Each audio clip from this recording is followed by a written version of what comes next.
Manalangin po tayo. Dakilang Panginoon Diyos, may-ari ng sanlibutan, pinupuri namin ang iyong pangalan. Kami nagpapasalamat sa panalangin at gabay na ibinigay mo sa amin.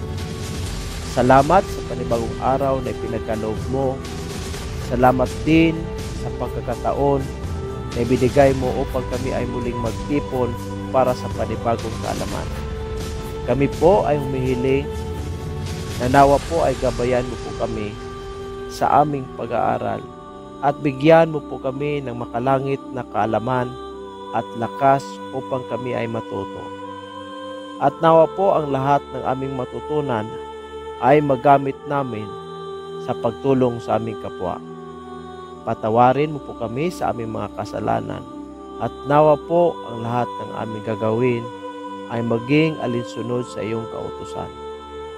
Ang lahat ng ito ay aming sinasamo sa ngalan ng aming Panginoong Hesus. Amen.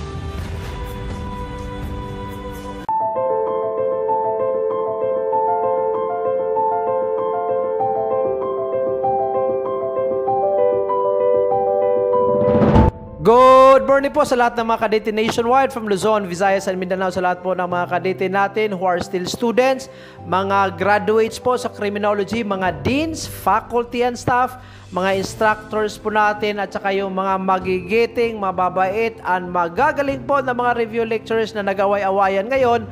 Magandang umaga po sa inyo. Good morning, good morning, good morning po, and welcome sa Bikoyno. Bikoyno po isang platform po ito sa YouTube na nagbibigay po ng libre, comprehensive, at the same time aligned po sa latest table of specification. My apologies po sa naghintay sa episode 4. Ito po yung episode 4, ito yung pinaka-last.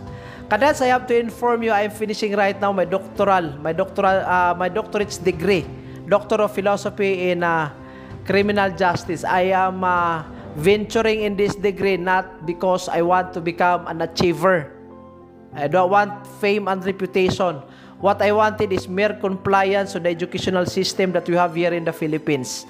After all, pag nakapagtapos po ako ng doctoral, Sir Bikoyno is still the same Bikoyno that you know from the past. The same lang din po, ordinary lang po ako, instrumento lang po ng Panginoon sa pag-deliver ng criminology instruction sa mga kadete po nating may mga pangarap na maging registered criminologist. Okay? Huwag po tayo maging infatuated by the achievements in this world. My goodness, lahat ng fame and reputation, mawawala po yan. All of the things that we have in this world are merely temporary stuff. What is permanent is the wealth that we save there in heaven. Kung ano po yung magagandang deeds po natin, mga magagandang gawain, yun po ang may points doon po sa langit. Hindi ito mga recognition na ito, achievements na mga ito. These are just bling-blings in life. Okay? So anyway, pasensya po ako, medyo natagalan po. But anyway, without further ado, i-discuss po natin yung victimology. Ano ba ang victimology, mga kadete? Yung mga estudyante natin. Ano ba ang victimology? It comes from the two main words. Unang word is Latin, victima. Ibig sabihin, victim. Saka yung pangalawang word, logos. Na ibig sabihin ng logos, systematic knowledge or a study. So pag pinag-connect yung dalawang words, ibig sabihin, it's a study of victim. Right? So ang victimology, dinidefine din po yan as the study of the victims of crime and the psychological effects on them of their experience or yung epekto ng krimen sa biktima. At the same time, ito din po yung study on the relationship between the victim and the offender. Ibig sabihin ng relationship dito, hindi po yung sexual or intimate relationship. It's basically the entanglement between the victim and the offender the moment crime happened. Okay? Yung biktima at saka yung offender, they tend to meet with each other the moment crime happened. Now, mga kadete, ang critical dates in victimology, hindi po yan kasama sa TOS But I'd like to bring this up for classroom discussions. Mas maganda kasi pag alam natin yung historical perspective kung saan po ba galing yung victimology. Now, ang pinakaunang tao po na na-mention dito is Edwin Sutherland. Tinatawag po siyang Dean of Modern Criminology, di ba? Si Edwin Sutherland, siya yung Dean of Modern Criminology. Isa po sa mga chapters sa libro ni Edwin Sutherland ay nag-include ng victims, about victims. Isa sa mga chapters. In 1937, dumating itong si Benjamin Mendelssohn. Remember mga kadets, sa study po ng victimology, una si Mendelssohn, siya yung nag-invent sa word na victimology. Take note of that ha. Siya yung nag-invento ng word ng victimology. Kaya number 2, tinatawag siyang father of victimology. Okay? Siya yung nag-invento ng victimology, kaya tinatawag siya ngayon na father of victimology. And then, andyan si Hans von Hintig, in 1941, nag-publish siya ng article on victim and criminal interactions. And then in 1948, nag-publish siya ng libro na The Criminal and His Victim. In 1949, andyan din si Frederick Wertham. Siya yung pinakaunang tao na gumamit sa word na victimology. Pero yung nag-imbento si Benjamin Mendelssohn. Yung pinakaunang nagamit sa word, sa kanyang libro na Show of Violence, si Frederick Wertham. Okay? Andyan din si Marjorie Fry, nag-propose ng victim compensation in London Times. And then, si Marvin Wolfgang, siya yung nag-study about homicide victims. Siya din po yung pinakaunang gumamit sa word na victim precipitation. Ano ibig sabihin ng victim precipitation? Yung contribution ng biktima in his own victimization. Okay? Then, in 1963, ang New Zealand nag-enact ng Criminal Compensation Act. Then, 1965, ang California, yung pinakaunang estado ng Amerika na nagsimula po sa victim compensation. Tsaka 1966, ang Japan din po nag-enact ng criminal indemnity law. And then, the rest goes on and on and on. I'd like to jump to 1968 to Stefan Schaffer. Siya yung pinakaunang tao na nagsulat po ng pinakaunang victimology textbook. Ang title po nito is The Victim and His Criminal. Okay? Then, in 1937, the first International Symposium on Victimology was held in Jerusalem. And then, the first police-based victim advocate project started in Fort Lauderdale, Florida. And then, the first Victim Rights Week was organized by the Philadelphia District Attorney. And then John Dosage launches the National Organization of Victim Assistance, or NOVA. And then Emilio Viano launches the first scholarly journal devoted to victimology. Napakataas po ng history ng victimology, mga kadete. Kindly familiarize lang po. Familiarize lang po. Anyway, these are not part of the board examination TOS, Table of Specification. But then again, mas advantageous pag alam po natin yung historical perspective. Okay? Now, I'd like to state 5 very important personalities in victimology. Tinatawag po silang early victimologist. Na-mention ko na po kanina si Benjamin Mendelssohn, but I'd like to start on Hans von Hintig. Okay? So, si Hans von Hintig, isa po siyang German. Nag-develop po siya ng different types of victims based on the degree to which victims contributed to causing the criminal act. Okay? Ang kanyang contribution again, types of victims. So, sa kanya po, nag-examine siya ng psychological, social, and biological dynamics of the situation. He classified 13 categories of victims depending on their propensity or risk for victimization. So, dito, naka-include sa kanyang typologies, yung young, yung female, old, immigrants, depressed, wanton, etc. Okay? So, his notion that victims contributed to their victimization through their actions and behaviors led to the development of the concept of victim blaming, and is seen by many victim advocates as an attempt to assign equal culpability to the victim. Ano ibig sabihin nito? Ibig sabihin ng victim blaming na hindi lang po yung perpetrator or suspect ang dapat sisihin. Kung ano yung liability ng perpetrator, dapat of the same degree ng liability sa biktima. Kasi ang biktima po may contribution siya in his own victimization. Okay? Pangalawa again, yung father of victimology, si Benjamin Mendelssohn. Sa kanya din po, may mga typologies of crime. 6 po yung typologies of crime na na-discover ni Benjamin Mendelssohn. Later on, we will talk about his types of victims. At the same time, again, most importantly, siya po yung nag-coin sa word na victimology. The other one, the third person is Marvin Wolfgang. Si Wolfgang naman, identified 3 factors common to victim-precipitated homicide. Una dito, the victim and offender had some prior interpersonal relationship. Pangalawa, there was a series of escalating disagreements between the parties. And third, the victim had consumed alcohol. Ito yung mga factors, mga circumstances na common po sa victim-precipitated. Ibig sabihin, ang biktima, siya yung nakapag-contribute kung bakit siya naging biktima. Okay? Remember, si Wolfgang, siya yung pinakaunang tao to present empirical evidence to support the notion that victims are also responsible to their own victimization. Okay? Then, yung pang-apat, si Stephen Schaffer. Nag-classify ng biktima po on the basis of their functional responsibility. Okay? And then, last one, si Menachem Amer. Siya yung nag-studio, one of the first studies of rape. So, sa kanya po, on the basis of the details in the Philadelphia police rape records, he reported that all forcible rapes were victim-precipitated. Ano yung ibig sabihin dyan? Na-rape ka kasi may contribution ka. Ano ba yung mga factor? Use of alcohol by both parties. Ibig sabihin, yung babae uminom, yung lalaki uminom. O na-rape yung babae. Seductive actions by the victim. Anong ibig sabihin ng seductive actions by the victim?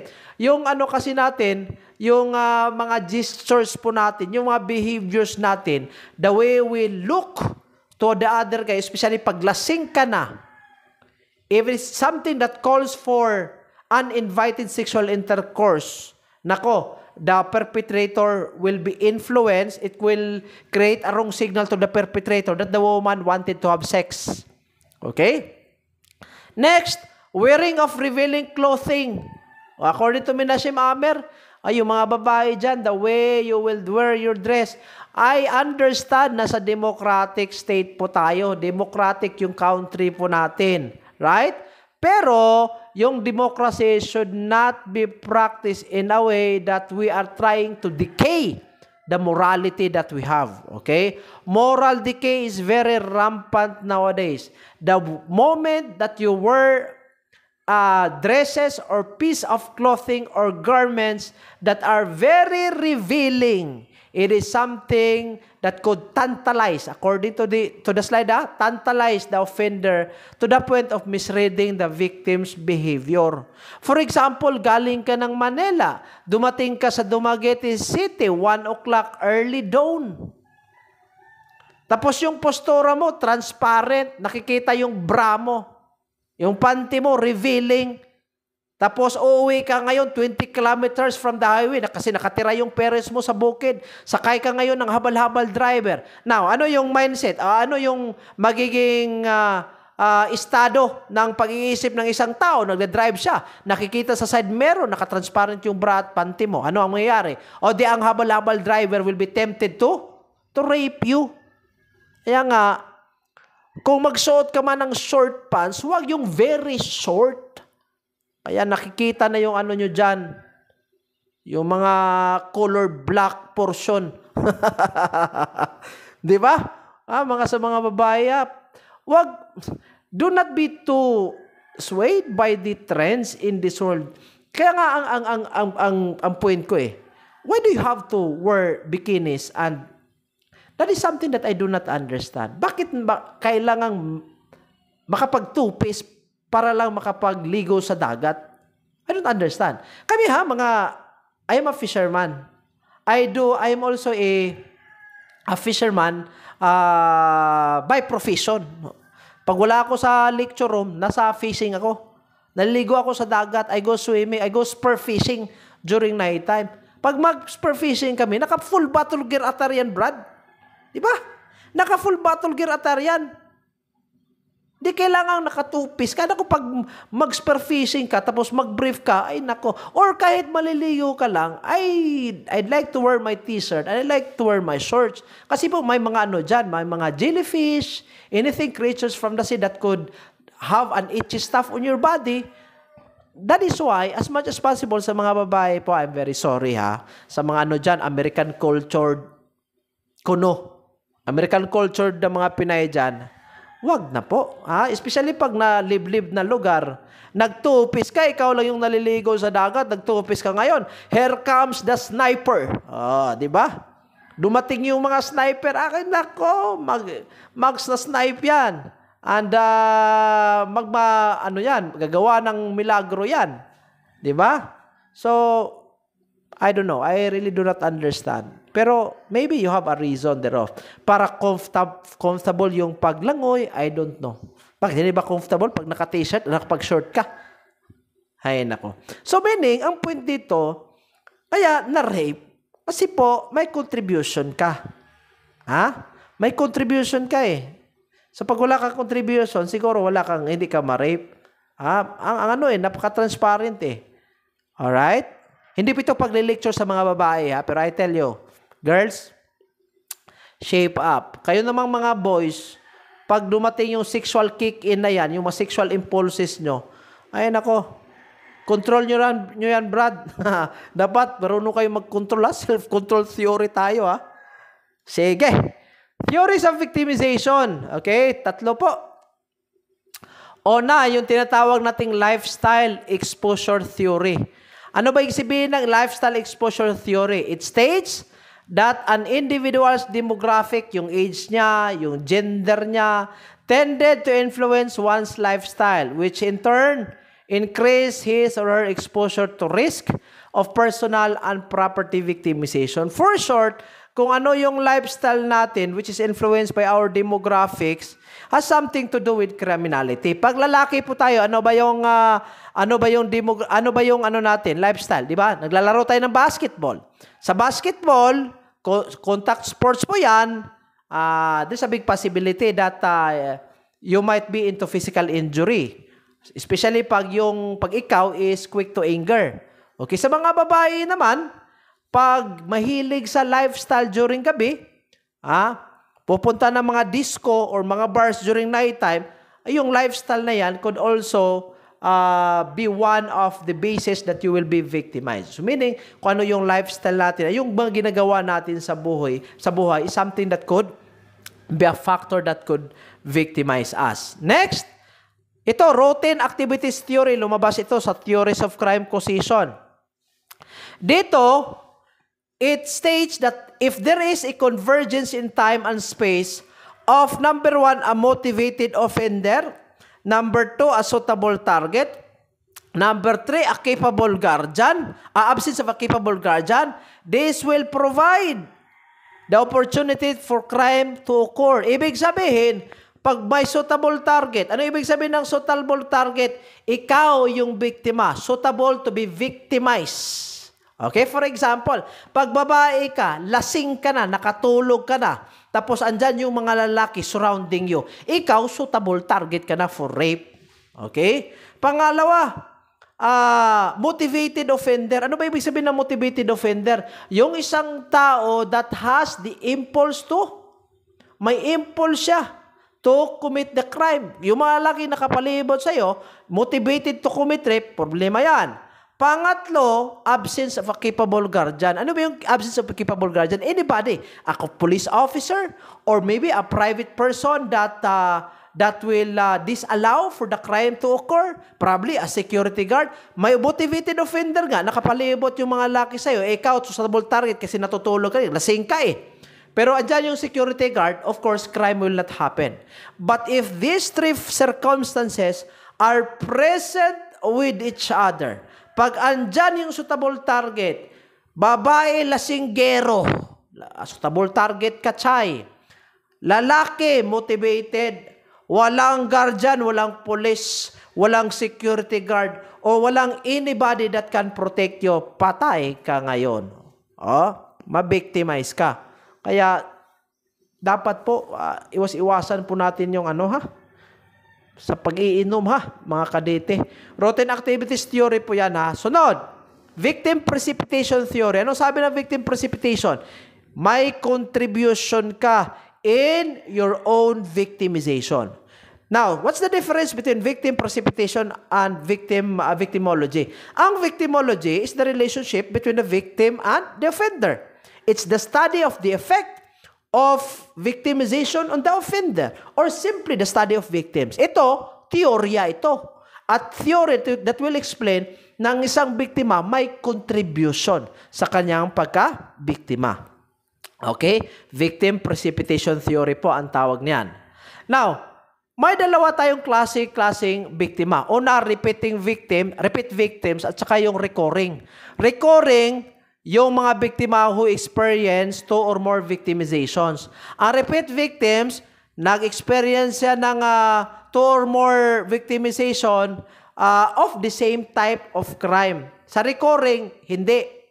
For example, una, biktima ka ng robbery. Pangalawa, biktima ka ng rape. Anong tawag sa'yo? Recurring victims. Pero pag biktima ka ng robbery, then on the next week, naging biktima ka uli ng robbery. Anong tawag sa'yo? Repeat victims. Yun pa pagkaiba dyan. Sa repeat victims, ibig sabihin, same type 2 or more times. Recurring, not the same type of crime 2 or more times. Okay? So, ano ba yung mga epekto ng victimization? Una, of course, physical consequences. Pag physical injury yan, posible may broken bones or may bruises. Okay? Or pwede nga, it can result to death. Okay? Pag rape, it could result to HIV, AIDS. Pangalawa, psychological, emotional, mental consequences. Ito, sa emosyon. Ang pagiging biktima could actually result to anxiety, depression. Another mental disorder, mas stress yung tao. Diba? Pag ninakawan ka ng allowance mo in one week, 2,000 pesos, ninakaw lahat ng ka-boardmate mo. Eh, anong mafe-feel mo? Eh, di ma-stress ka. Yan ang mga emotional, psychological effect ng victimization. Pangatlo, financial consequences. Una, possibly on the medical expenses or probably the loss of the property or maybe the legal cost if in case you want to file for a case. Yun po ang mga resulta sa victimization. Now, dalawa lang po ang I'd like to concentrate only on Mendelssohn's typology of crime and then yung kay von Hintig's typology, okay? Di ko na po isali yung kay Rifai. Okay? Again, I'd like only to concentrate sa dalawa kasi marami po kasi ito eh. I'd like only to concentrate on Vintig at saka yung kay Mendelssohn. Delete ko na lang yung iba. Alright? So, unahin natin yung kay Mendelssohn na types of crime victims. May 6 po dito, okay?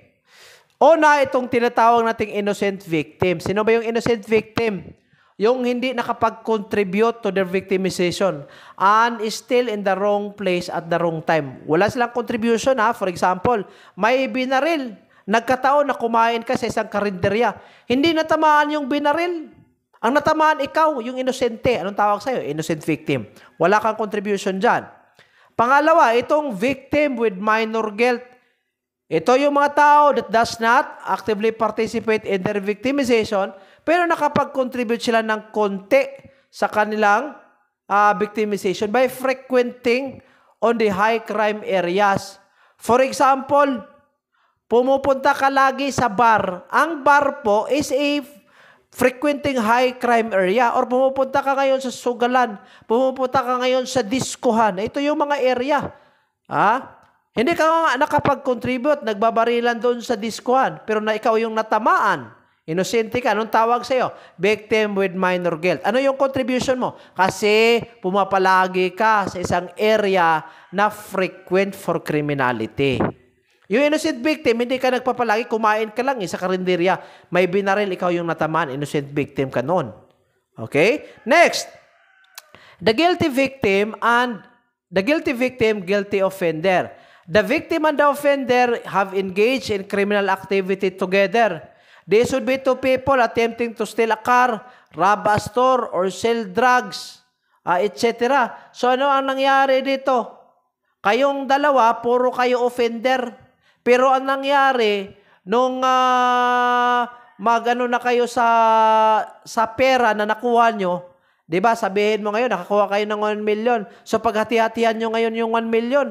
Ang nangyari, instead na bibigyan ka ng 500,000, ikaw, binaril ka para hindi ka mabigyan, para masolo yung 1 million. So ano ang nangyari sa'yo? Ikaw yung parte ng guilty victim, guilty offender. Pareho kayong dalawang pusakal. Pareho kayong kriminal. Pero ikaw, naisahan ka kasi tinatrahidor ka ng kasama mo. O, guilty victim, guilty offender. Di ba? Instead na maghati-hati, barilin mo na lang yung kasama mo para masolo mo. Di ba? Next, ito, the guilty offender, guiltier victim. Anong nangyari dito? Ang biktima, siya yung primary attacker. Pero, yung offender won the fight. So, instead, ikaw yung umatake, laban sa isang tao, pero ang nangyari, yung tao na yan, yung ang nanalo. So, anong tawag sa'yo? The guilty offender, guiltier victim. Okay? Ikaw yung attacker, tapos ikaw pa yung natalo. Yan po. Ang panglima, itong guilty victim. Sa guilty victim, iba po yan sa pang-apat. Pang-apat. Ang sa pang-apat po kasi ikaw yung attacker. Ikaw yung attacker, tapos ikaw yung natalo. Dito, ikaw yung ina-atake. Okay? Ikaw yung inatake ng isang tao. So, let's say for example, abuse woman killing her partner while he is abusing her.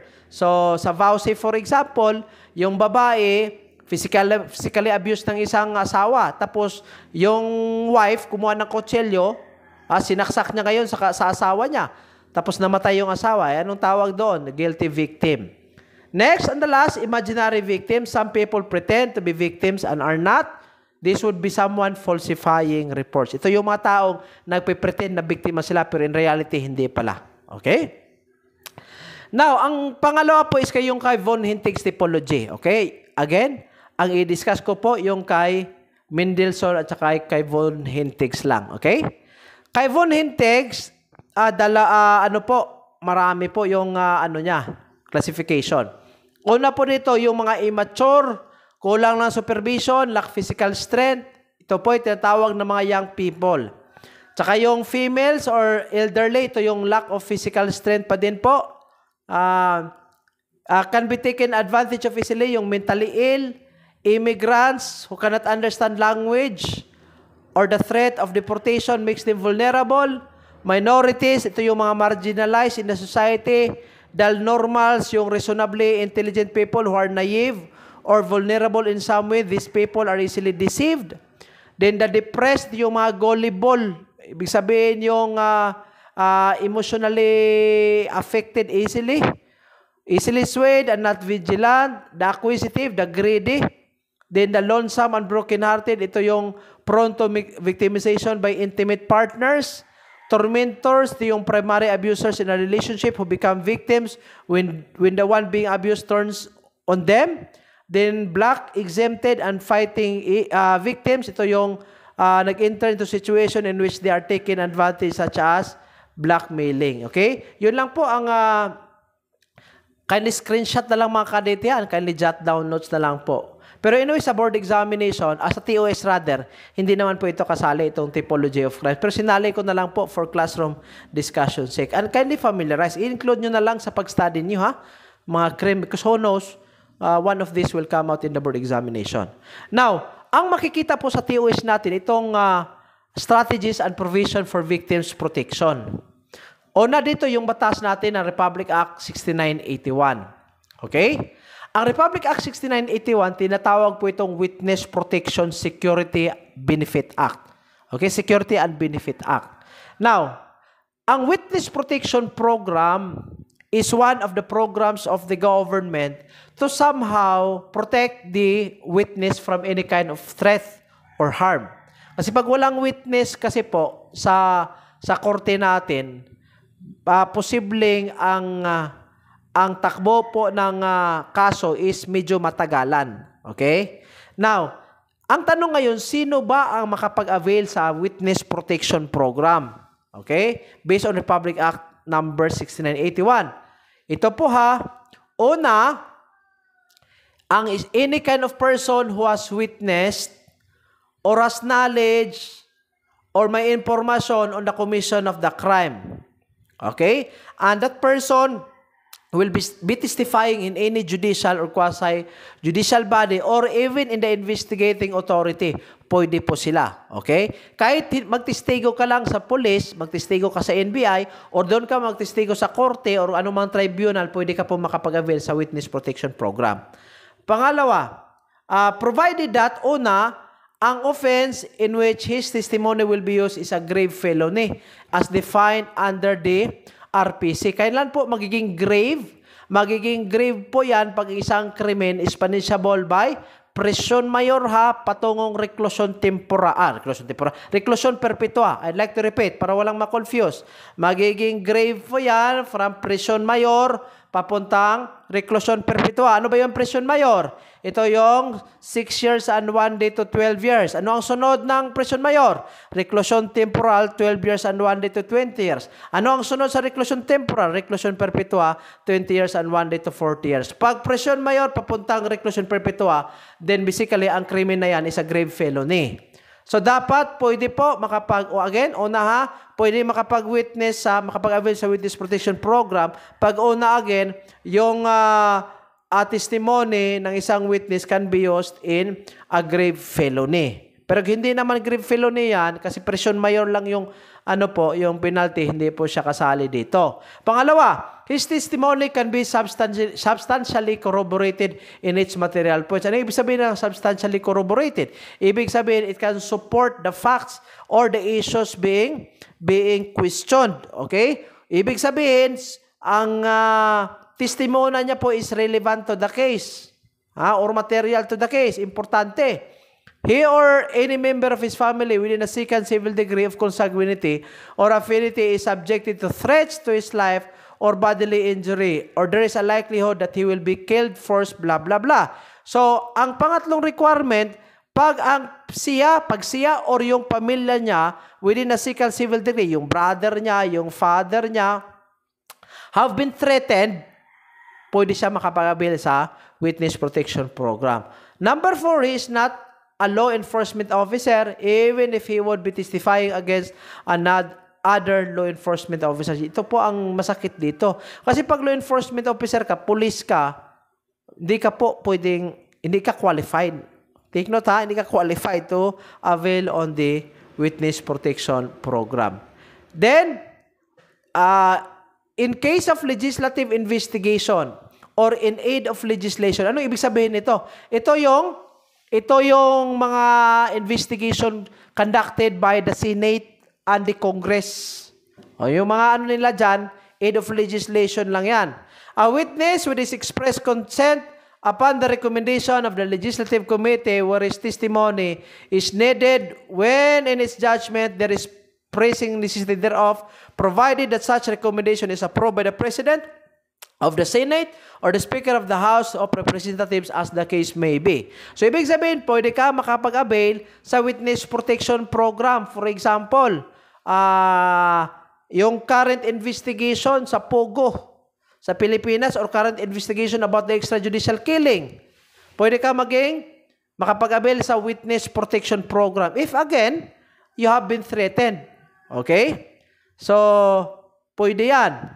Next, pangatlo, any person who has participated in the commission of a crime, pwede din po, and desire to be a witness for the state. Pero, may mga qualification yan. Okay? Ang qualification dito, pag participant ka sa isang krimen, una po, the offense in which testimony will be used is a grave felony as defined by the RPC or equivalent under the special law. Again, dapat grave felony. Pangalawa, may kailanganin po yung testimony ng isang tao. Number 3, there is no other direct evidence available. Pag wala na talagang ebidensya na pwedeng makapag-pin down sa kriminal, last option natin is yung yung witness. So, ang witness can demand for a witness protection program. Pag talagang wala ng ebidensya. Pero pag may prima facie evidence naman, may CCTV footage naman, that the person, Juan de la Cruz, was the one who murdered somebody. Do you need somebody to become a part of the witness protection program considering na may CCTV footage na? Hindi na kailanganin. Kasi po, andyan na eh. May ano naman dyan. May ano namang direct evidence naman. So, pero pag wala, ibig sabihin, pag kulang-kulang, insufficient yung evidence, and probably to solidify the case, there's a need to have the witness testify before the court, and so be it, the witness can avail on the witness protection program. Remember under sa paragraph C, yung makapag-avail nito is yung witness who also participated in the commission of the crime. Pero again, dapat ang requisites mentioned shall be present. Next, his testimony can be substantially corroborated in its material points.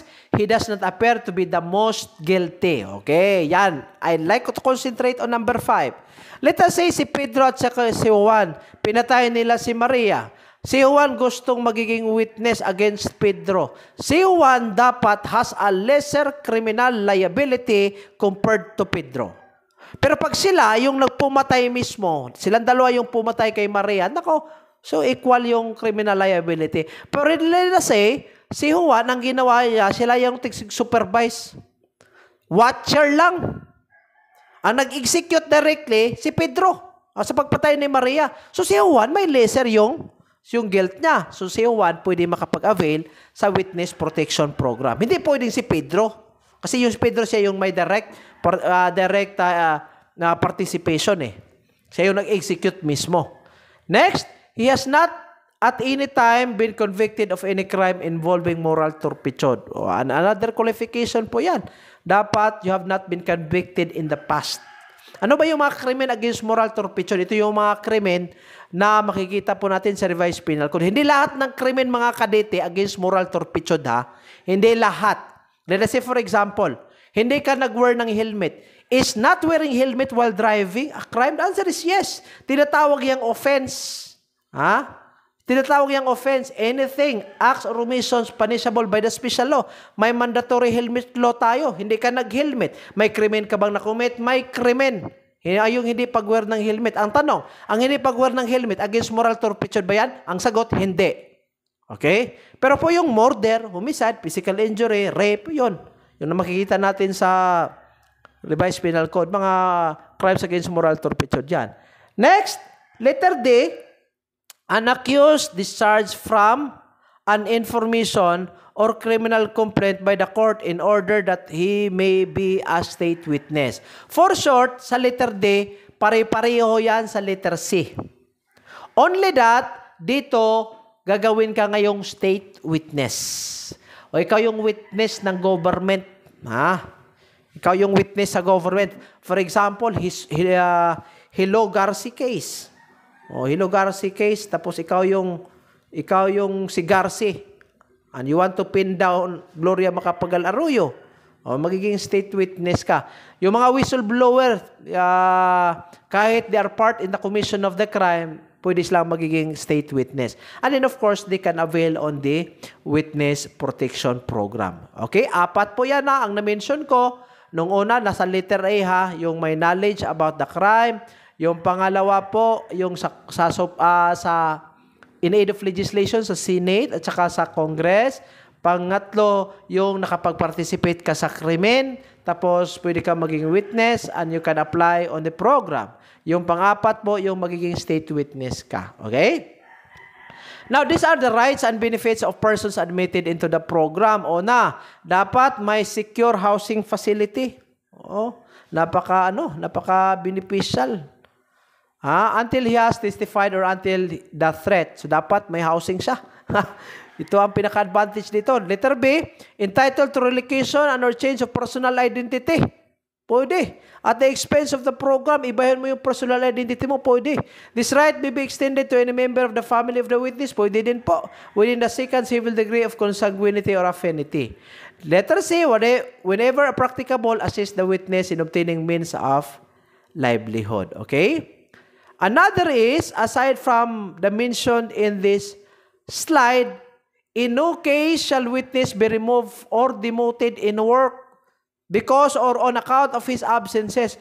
Kahit nakapag-absent siya sa trabaho niya, considering that he is a witness under the Witness Protection Program, hindi po pwedeng i-demote mo yan. Or hindi pwedeng i-terminate mo yan under the law. Okay?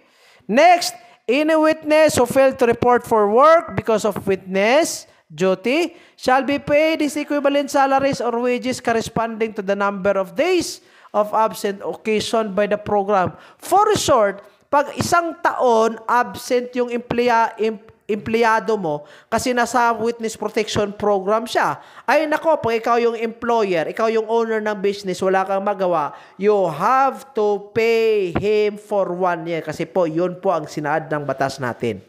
Okay? To be provided with reasonable traveling expenses and subsistence allowance. May ano pa ha? May traveling expenses pa and subsistence allowance. Okay, next. To be provided with free medical treatment and hospitalization. If a witness is killed because of his participation in the program, ang kanyang heirs shall be entitled to a burial benefit of not less than 10,000 pesos. Ay, napakaliit po ng amount. In case of death or permanent incapacity, his minor or dependent children shall be entitled to free education. Nagsimula po yan sa primary to college in any state or private school, college or university. Kahit private school, pwede din po. Scholar, pre-education. Pag namatay yung tao under the Witness Protection Program. Note, ang mga witness po admitted to the program who fails or refuses to testify or to continue to testify without just cause, when lawfully obliged to do so, pwede silang i-contempt. Okay? Nasa programa ka pero nag-insist ka na hindi ka dadalo sa isang hearing to testify, pwede kang ma-contempt. Pangalawa, pag nag-testify ka pero mali-mali naman yung tinitestify mo, you will be liable for perjury. Okay? Yun ha? Yun ang Witness Protection Program, mga kadets. Sa lahat na mag-take ng board examination, take note ha, sa Republic Act 6981. Now, punta naman tayo sa Republic Act 9262. Again, TOS pa po ito.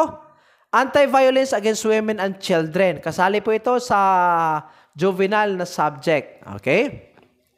So, anti-VAUSI ha, Republic Act 9262.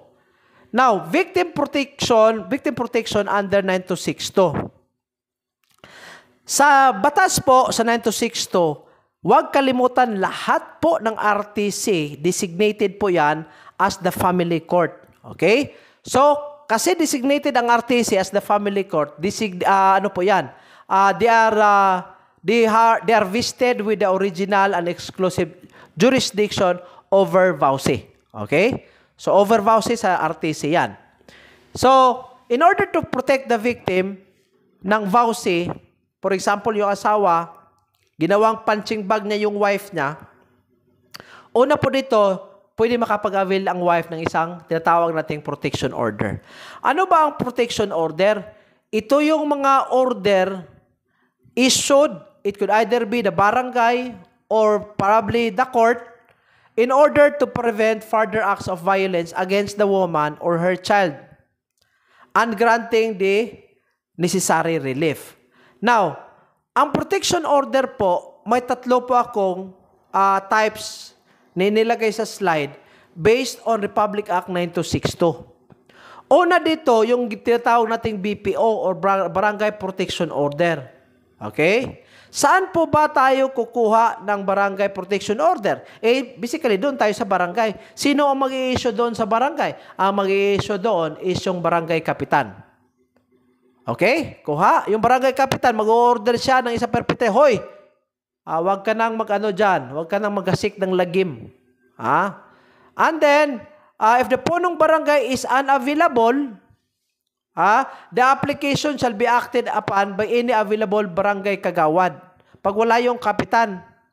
If the BPO is issued by a barangay kagawad, the order must be accompanied by an attestation by the barangay kagawad that the punong barangay was unavailable at the time for the issuance of the BPO. Kuha niyo po? Napaka-understandable niyan. Pag wala yung kapitan, sino bibigay? Hindi yung kagawad. Pero dapat mag-attest siya na wala yung barangay capital when the BPO was executed. Okay? Now, lastly, ilang araw po ba ang effectivity ng isang BPO? 15 days lang po yan. Klaro? 15 days lang. Now, aside from BPO, may tinatawag tayong temporary protection order wherein effective po ito within 30 days, mas matagal po. Now, sino na ngayon ang mag-i-issue ng temporary protection order? Ang mag-i-issue nito is yung korte na. Okay? So, pag nag-request ka doon, mag-petition ka doon sa korte, bibigyan ka temporary protection order. Ang maganda dito, pag ang korte mag-issue ng permanent protection order. Kasi ang TPO kasi is only effective for 30 days. Pero itong permanent protection order, talagang habang buhay na po. Refers to protection order issued by the court after notice and hearing.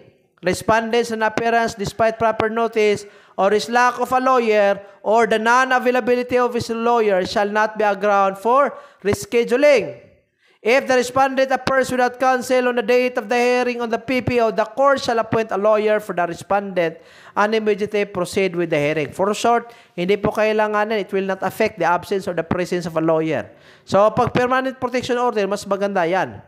Kasi mas longer po yung yung longer yung effectivity niya.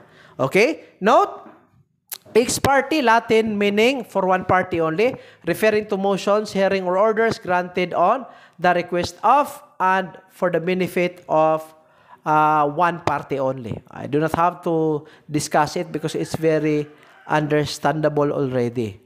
Okay? Now, sa barangay protection order, ito yung mga following reliefs. Okay? Una, prohibition of the respondent from threatening. So pag binigyan ka ngayon ng BPO, TPO or PPO, yung criminal, yung nag-execute ng criminal act, pagbabawalan siya from threatening the victim. Pangalawa, prohibition of the respondent from harassing or even annoying, telephoning, contacting, or otherwise communicating with the petitioner directly or indirectly. So hindi ka pwede magkukontak sa kanya, kahit by telephone or by cellphone. Hindi nga po, yung annoying, ano ibig sabihin ng annoying? Pag pumupunta ka doon sa bahay ng biktima, sa asawa mo, tapos na-annoy siya sa presensya mo, pwede yan. Removal and exclusion of the respondent from the residence of the petitioner regardless of ownership of the residence either temporarily for the purpose of protecting the petitioner or permanently where no property rights are violated. So, kahit ikaw yung nag-build sa bahay nyo, sa'yo nakapangalan yung property nyo, the moment that there is a PPO, TPO, or Barangay Protection Order, ay nako, i-remove ka dyan. Doon ka sa kabilang barangay, doon ka manirahan in order to protect the welfare of the victim. Okay? Next, directing the respondent to stay away from the petitioner.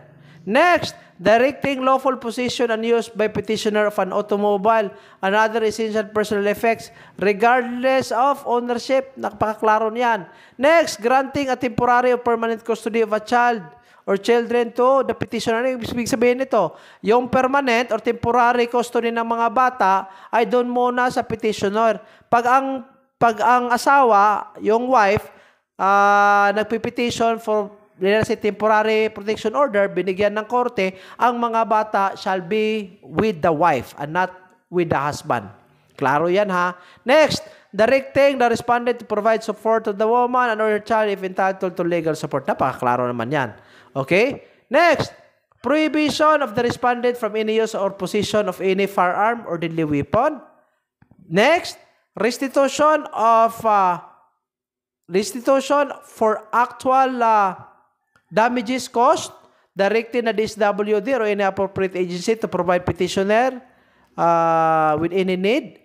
Provision of such other forms of relief as the court deems necessary to protect and provide for the safety of the petitioner. Ang petitioner nito is yung babae. Now, ang tanong ngayon, sir, what if ang lalaki, yung binubugbog ng asawa, ng wife? What if yung husband has been subjected to harassment, violence by the wife? Natutulog yung husband, hinampas ng 2x2. Diba? Ito kasi ang problema sa Republic Act 9262. Ang batas kasi natin na ito is exclusive for women and their children lang. So, kita yung mga lalaki ha, pag hinapas tayo ng 2 por 2, ay nako, we can only refer to the revised penal code, yung physical injury. Yun lang. Or pag sinaksak tayo, probably we can claim about homicide or murder or parricide lang.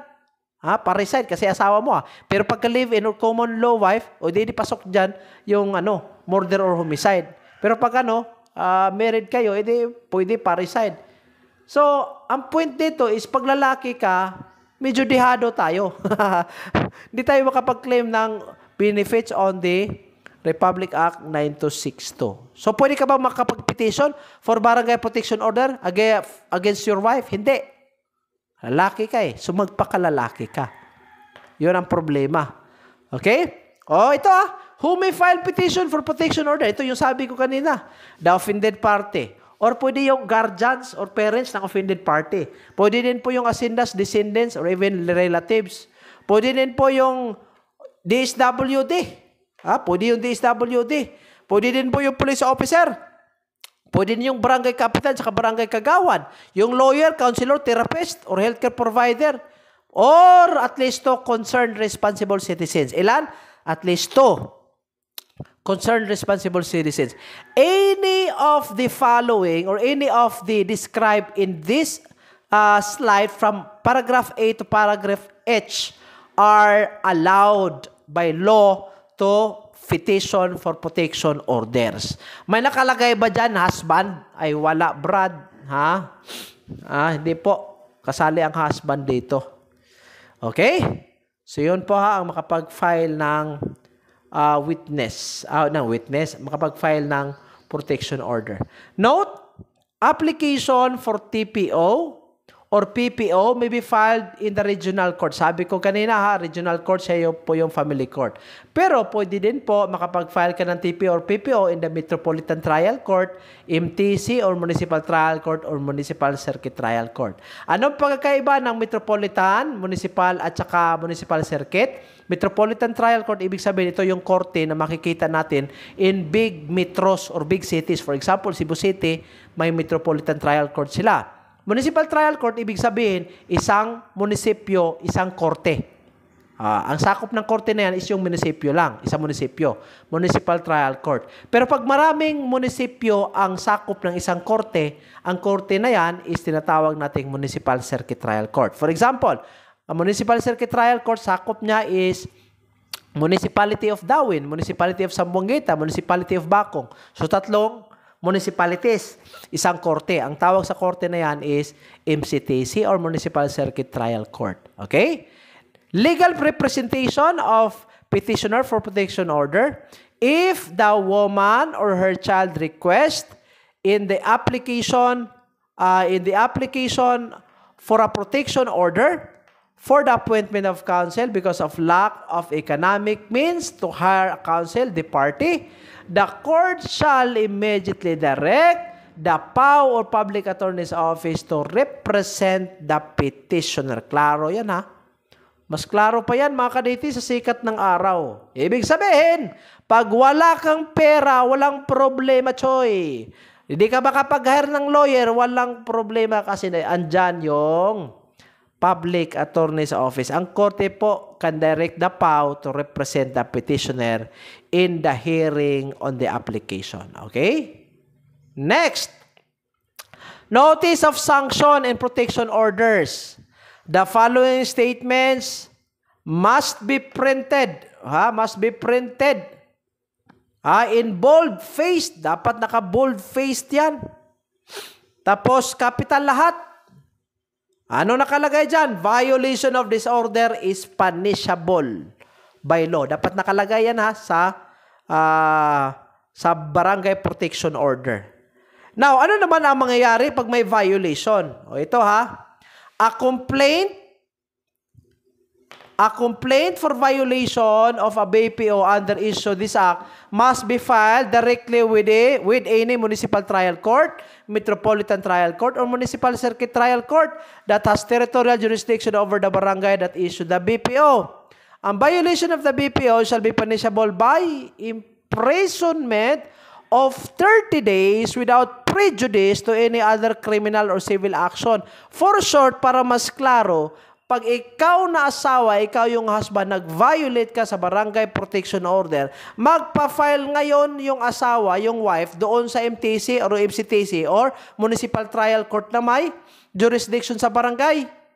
For example, Barangay Ono from Shaton. Pupunta ngayon sa MTC ng Shaton kasi ikaw yung husband, nag-violate ka sa BPO. Ay, patay ka. You will be imprisoned for how many days? That's aristo minor. 1 day to 30 days. O di mag-happy go lucky ka doon sa perisuhan. Ha?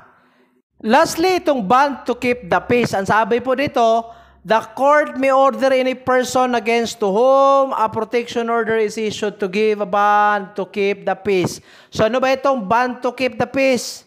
Dapat ang isang tao, yung husband, will present two sufficient sureties who shall undertake that such person will not commit the violence so to be prevented. Ibig sabihin, pwede, ang sureties kasi, under definition, pwede maging pera. Pero dito sa context po ng ban to keep the peace, mga tao, at least two individuals who can make an assurance, posible mayor, any person who has influence in the society, whose reputation is good. Pwede mayor or vice mayor or councilor, pwede yung barangay kapitan. At least two persons who can make an assurance na ikaw, na husband ka, will no longer further commit violence against the wife. Okay? So yun po. And should the respondent fail to give the bond as required, he shall be detained. Yung detention niya shall not exceed 6 months. Nako. Yung lock-up jail, mga kadete, yung Bureau of Jail Management and Penology, yung mga facilities nila, nako, napaka-overcrowded. So pag andyan ka sa facility nila, talagang it will give you a deterrent effect not to commit further crime. So dapat may dapat you have to present two sufficient sureties. Next, mandatory programs and services for victims. The DSWD and LGU shall provide the victims temporary shelters, provide counseling, psychosocial services, blah, blah, blah, and even livelihood assistance. I hope this happen in real life. Napakaganda po ng provisions ng 9262. Okay? So, yun na po ang mga contents natin, mga kadets, sa subject, the human behavior and victimology. I hope I was able to give the necessary knowledge for your preparation in the criminologist licensure examination. Tiwala sa Diyos, tiwala sa sarili, sa lahat po ng mag-take ng board examination. 99% faith, 1% human effort po tayo. Isandal po natin lahat ng ginagawa po natin sa Panginoon because without God, we are nothing. Maraming salamat. God bless everyone.